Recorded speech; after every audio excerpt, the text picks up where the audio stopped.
Split na raw sina Kobe Paras Oh. at Kylene Alcantara. Dahil nga daw wala na yung mga pictures sa kanila mga Instagram accounts. Pero chinek ko kanina yung Instagrams nila, Nay. They still follow each other. Tapos meron naman po yung reels, dalawang reels specifically nakita ko. Kaso mukhang baka may kontrata kasi parang promotional reel. Parang as brand influencer sila.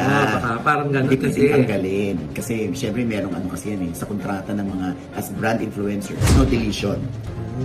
No taking down of photos or post.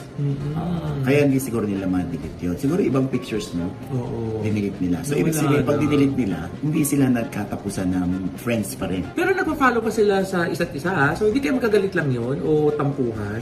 Yan ang ating alamin. Ayun na nga. Kaya nga yung mga tao dumudulog sa patron ng hiwalayan. Hindi naman sa akin nagsimula. Tinatanong nila, ano raw ba? Hiwalay na daw ba o hindi? Tsaka kung hiwalay na, bakit? Ayun, may nagsabi lang naman sa akin na yes, hiwalay na sina Kylene Alcantara at Kobe Paras. At ang dahilan, eto. Ay, wala. Hinihintay ko din eh. Sabi ko, ba't nilang ba sa TV namin? Ano ang dahilan? Ewan ko kung totoo to. Sana hindi totoo. Oh. Na may third party. Third party? Kaninong side?